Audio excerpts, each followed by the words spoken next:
여러분 2017년 성탄절을 맞이하여 주님의 평화와 또 기쁨과 축복이 여러분 모두에게 함께 하시기를 간절히 소망합니다. 아마 제가 별로 신경을 안 써서 그런 건지는 잘 모르겠는데 금년에는 그 크리스마스라는 그 단어 때문에 이렇게 논란은 그렇게 많이 없었던 것 같습니다. 매년 최근에 들어서 메리 크리스마스라고 해야 하느냐, 뭐 해피 할러데이라고 해야 되느냐라는 것 때문에 굉장히 많은 논란들이 있었는데요. 메리 크리스마스라는 것 자체가 예수님을 믿지 아니하는 사람들에게 기분을 상하게 하기 때문에 크리스마스 단어를 사용하면 안 된다라는 그러한 사람들이 있는가 하면 그들이 어떻게 받아들이건 간에 크리스마스는 크리스마스니까 메리 크리스마스라고 해야 한다라는 그런 사람들도 있습니다. 근데 금년에는 그런 이야기를 많이 못 들은 것 같습니다. 그렇지만 그렇다고 해서 크리스마스의 진정된 그 의미를 우리가 이 세상 사람들이 다 되찾았다라고 생각할 수 있는가? 그것 또한 의문이 들기는 하더라고요. 아직도 이 세상의 그 가치관에 사로잡혀서 우리는 움직이고 있는 것을 우리의 삶을 통해서 많이 볼 때가 있습니다. 지난 블랙 프라이데이 때 제가 그 파크 메도몰에 커피를 사러 간 적이 있습니다. 사실 별 생각을 안 하고 블랙 프라이데이라는 것들을 염두에 두지 않고 그 몰에 딱 들어갔는데 주차하는 데만 45분이 걸렸습니다. 한 번 들어갔다가 나올 수도 없더라고요. 나오는 데만 해도 너무 오래 걸리고 그러니까 뭐 쇼핑을 하고 선물을 사고 주고 받고 이것이 나쁘다는 것이 아닙니다. 그렇지만 많은 사람들에게 성탄절의 의미가 그냥 단순히 자기가 원하는 것을 싼 가격에 사고 선물을 나눠주고 이러는 것에만 머물러 있지는 않는지 한번 생각해 봐야 될 것 같습니다. 근데 여러분 교회 안에서도 어떻게 보면 마찬가지가 아닐까 생각을 해봅니다. 왜냐하면 교회 안에서도 이 세상의 영향을 많이 받았기 때문이라는 것이죠. 예수 그리스도의 탄생에 관한 이야기를 나누다 보면 이 세상에서 우리가 본 것, 이 세상에서 우리가 느낀 것, 이 세상에서 우리에게 가르쳐 준 것들이 우리의 마음의 중심에 있어서 그런 것들을 토대로 주님의 탄생의 이야기를 우리가 이해할 때가 너무나도 많다라는 것입니다. 몇 가지를 말씀을 드리면 여러분 동방박사는 과연 누구였고 동방박사는 몇 명이었습니까? 여러분 동방박사가 몇 명이었죠? 성경에 어디 3명이라고 나와 있습니까? 성경에 3명이라고 안 나와 있어요. 몇 가지만 말씀을 드리면 영어로는 wise man이라고 여기도 하고 그 찬송가에는 We Three Kings of Orient라고 해가지고 킹이라고 하기도 하고 근데 동방박사는요 wise man도 아니고 킹도 아닙니다. 이들은 한마디로 정리하자면 점쟁이들입니다. 점성술을 공부하던 자들이고 꿈을 해몽하고 미래를 점치는 그런 자들입니다. 마태복음을 처음으로 접한 사람들이 동방박사의 이야기를 딱 들었을 때 그들을 긍정적으로 받아들이지는 않았을 만한 그런 사람들이라는 것이죠. 성경을 어디를 찾아보아도 3명이라는 말은 없습니다. 단 그들이 드린 예물이 3개였기 때문에 3명이라고 우리가 얘기를 하는 것이지 3명이라는 얘기는 없어요. 또 한 가지를 나누자면 여러분 예수님께서는 어디서 태어나셨습니까? 베들레헴에서 어디서 태어나셨나요? 말구유에서 마구간에서 태어났다라고 우리가 얘기를 하죠. 오늘 본문 7절에 첫 아들을 낳아 강보로 싸서 구유에 누였으니 이는 여관에 있을 곳이 없음이로라 이렇게 되어 있죠. 교회 앞이나 아니면 시청이나 이런 데 가다 보면은 그 성탄도 나티비티 씬이라고 해가지고 이렇게 진열을 해놓은 것을 우리가 봅니다. 거기에 보면 마구간에 예수님께서 구유에 누워 계시고 요셉과 마리아는 동방박사들과 목자들 사이에 이렇게 있으면서 그 또 주변에는 여러 가지 짐승들이 이렇게 함께 있는 것처럼 이렇게 꾸며져 있고 그것을 우리가 봅니다.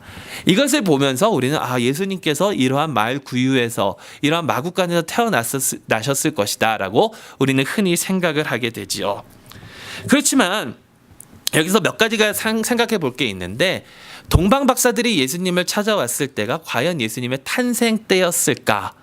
이것도 성경에는 나와 있지 않습니다.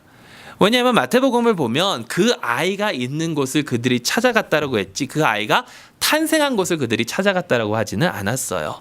그리고 헤롯이 동방 박사들을 질문을 하고 조사를 하고 난 다음에 어떤 결정을 내리냐면 2살 미만인 아이들을 다 죽이라라고 합니다.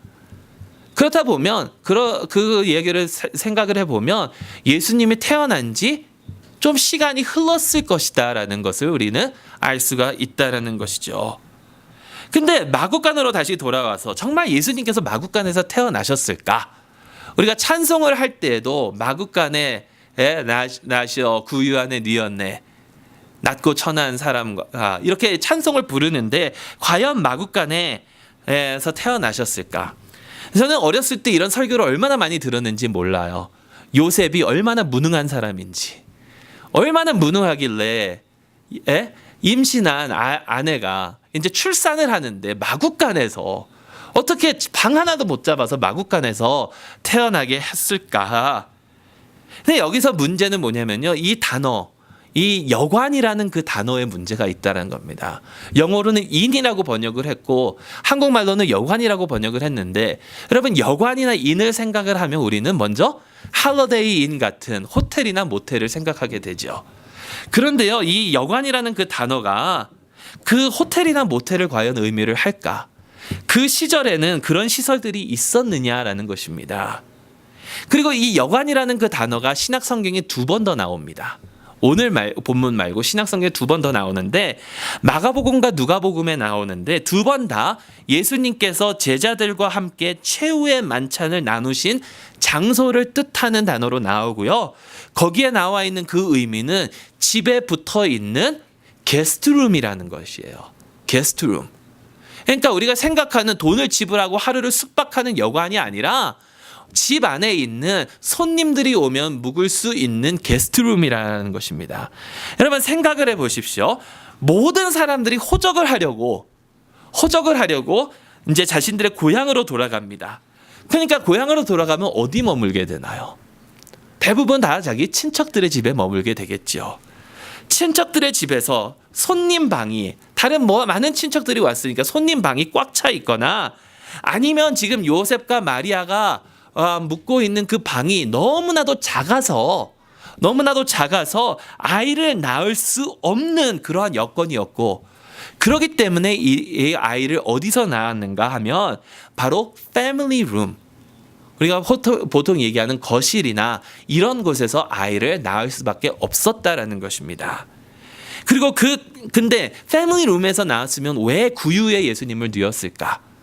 사실 그 시대의 패밀리 룸에는요 사람들만 거하는 것이 아니라 그 집안의 가축들도 다 패밀리 룸을 같이 사용했다라는 것이에요. 그러니까 그 패밀리 룸 안에 구유가 있었다라는 겁니다. 짐승들이 먹어야 되니까. 그러니까 패밀리 룸에서 예수님께서 태어나셨을 것이고 거기에 구유에 누이게 되셨을 가능성이 가장 크다라는 것이죠. 우리가 생각하는 여관 그런 개념이 아니라. 여러분 제가 이런 말씀을 드리는 것은 우리는 이 세상에서 미술로 아니면 그 전시로 본 그런 성탄도나 우리가 들어왔던 것들 우리가 생각해왔던 것들을 가지고 모든 것을 판단하는 그러한 습성이 있기 때문이다라는 것입니다. 그러한 우리가 봤던 그러한 만화나 성화나 아니면 그런 진열들이나 이런 것들을 볼 것이 아니라 우리는 하나님 말씀에 더 충실하는 믿음을 가져야 하고 그것이 바로 진정한 성탄의 의미가 아닐까 생각을 해보기 때문이죠. 왜냐하면 이 세상에 성육신이 되셔서 하나님의 말씀이 오시지 않았습니까? 그렇다면 그분을 중심으로 그 하나님의 말씀을 중심으로 살아가야 된다라는 것이죠. 이 세상의 그런 다른 풍습이나 이런 것들을 그러한 관점으로 보는 것이 아니라 여기서 한 가지만 더 말씀을 드리도록 하겠습니다. 오늘 2017년 그렇다면 하나님께서 우리에게 하나님의 말씀을 통하여 주시는 진정한 성탄의 의미와 도전은 무엇일까? 여러분 아까 제가 그 영상을 보면서 이 영상이 설교와 연관이 있다라고 말씀을 드렸습니다. 그 영상을 다시 한번 생각해 보시기 바랍니다. 여러분 이 피넛 시리즈라고 해가지고 찰리 브라운 이것은 그 시대의 여러 가지 그러한 그런 문화나 이런 것들을 잘 반영하는 그런 만화로 유명한데요. 여러분 찰리 브라운이 영상에서 진정한 성탄의 의미가 무엇이냐라고 이렇게 물어보지 않았습니까? 그랬을 때에 라이너스가 내가 답하게 해주겠다라고 하면서 무대 위로 올라가서 성경 구절을 암송합니다. 그러면서 8절에서 14절 말씀을 암송하기 시작했죠. 여러분 다시 한번 그 말씀을 들어보시기 바랍니다. 그 지역에 목자들이 밤에 밖에서 자기 양떼들을 지키더니 주의 사자가 곁에 서고 주의 영광이 그들을 두루 비추매 크게 무서워하는지라 천사가 이르되 무서워하지 말라 보라 내가 온 백성에게 미칠 큰 기쁨의 좋은 소식을 너희에게 전하노라 오늘 다윗의 동네에 너희를 위하여 구주가 나셨으니 곧 그리스도 주시니라 너희가 가서 강보에 쌓여 그 위에 누워 있는 아기를 보리니 이것이 너희에게 큰 표적이니라 하더니 호련히 수많은 천군이 그 천사와 함께 하나님을 찬송하여 이르되 지극히 높은 곳에서는 하나님께 영광이요 땅에서는 하나님이 기뻐하신 사람들 중에 평화로다 하니라. 여러분 바로 이것이 성탄의 진정한 의미입니다. 근데 아까 그 영상에서 여러분들 한 가지 캐치하셨는지 모르겠습니다. 찰리 브라운이 피넛 시리즈를 아시는 분들은 아시겠지만 여기에 나오는 그 라이너스라는 그 성경 구절을 암송했던 이 캐릭터는요 사실 매우 소극적이고 두려움이 많은 그런 캐릭터입니다. 근데 두려움이 많은 만큼 그가 또 엄청 지혜롭기도 합니다. 그래서 그 지혜로운 그가 이렇게 성경 구절을 이렇게 암송을 하는데 이 라이너스라는 그 캐릭터를 상징하는 또 다른 것이 하나가 있습니다. 그것이 뭐냐면 바로 이불입니다. 이불. 그가 들고 있었던 그 이불. 이 캐릭터는요 항상 그 이불을 가지고 다닙니다. 항상. 저희 아이들도 그 이불을 가지고 다니는데요. 특히 저희 첫째가 굉장히 심했거든요. 한 번은 이제 한국을 가는데 공항까지 다 나갔는데 그 이불을 집에다 놓고 온 거예요. 그래서 그때 저희 부모님이 계셨는 저희 아버지께서 차를 몰고 집에 가서 그 이불을 다시 공항까지 가지고 나왔어요. 다행히 그 작은 도시여가지고 공항에서 저희 집까지 10분밖에 안 걸리는 것이어서 다행이었는데 그 이불 없으면 어디도 가지 못했던 그런 때가 있거든요.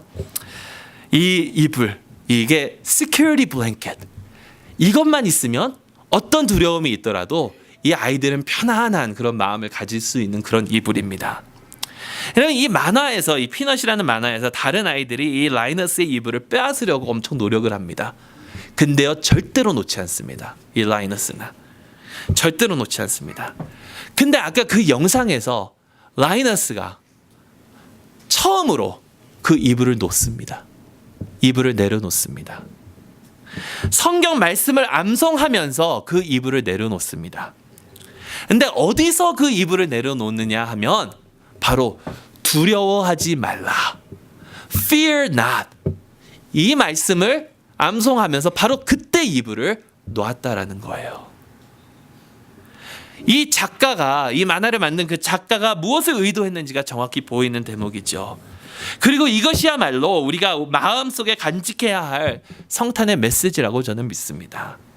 그것이 무엇이냐면 성탄절은 예수 그리스도의 탄생은 바로 우리를 두렵게 하고 있는 우리를 사로잡고 있는 그 두려움에서 해방시켜주는 그런 날이다라는 것이에요. 두려움, 무서움 이런 것에서부터 우리는 자유로워져야 되는데 예수 그리스도의 탄생이 우리를 그렇게 자유롭게 해 주신다라는 것입니다. 여러분 우리는 이 세상을 살아가면서 많은 두려움과 걱정을 안고 살아가고 있습니다. 미래에 대한 두려움, 내 삶의 안정에 대한 그런 걱정, 혹은 내 자녀들, 자식들에 대한 그런 걱정들로 여러 걱정들과 두려움 때문에 그런 곳에 사로잡혀서 살아가고 있는데 여러분 우리는 그런 것들을 해결하려고 우리는 우리 스스로 우리만의 그런 security blanket, 그 이불을 붙들고 잡고 놓지 않으려고 하고 있다라는 거예요. 그것이 어떤 사람에게는 돈이 될 수도 있고요. 그것이 어떤 사람에게는 명예가 될 수도 있고 심지어는 어떤 사람에게 그게 종교가 될 수 있다라는 거예요. 기독교도 포함해서. 그런데 이런 것들에게서 우리를 자유케 하여 주시기 위해서 예수 그리스도께서 이 땅에 오셨다라는 것입니다. 온 백성에게 미칠 큰 기쁨의 좋은 소식, 바로 예수 그리스도의 탄생으로 말미암아 우리는 이런 것들로부터 자유로워질 수 있다라는 것입니다. 여러분, 아직도 무엇을 붙들고 계십니까? 무엇을 내려놓지 못하고 내가 스스로 이루고 내가 스스로 그것으로부터 자유로워지려고 노력하고 계십니까? 내려놓으시기 바랍니다. 그리고 구유에 뉘어있는 그 아기, 다윗의 동네에 태어나신 구주 곧 예수 그리스도 주님을 만나시기를 바랍니다. 그리고요, 우리가 가지고 있었던 그 시큐리티 블랭켓은 내려놓고 예수 그리스도를 붙들고 계시기 바랍니다. 예수 그리스도를 붙들고 나아가시기를 소망합니다. 그래서 예수 그리스도를 붙들 때에 예수 그리스도께서 우리를 두려움에서 자유롭게 해방시켜 주시기를 간절히 소망합니다. 그렇게 예수 그리스도를 붙듦으로써 말미암아 하나님께는 영광, 그리고 우리 모두에게 하나님께서 주시는 참된 평화가 넘쳐나기를 주님의 이름으로 축원합니다. 기도하겠습니다.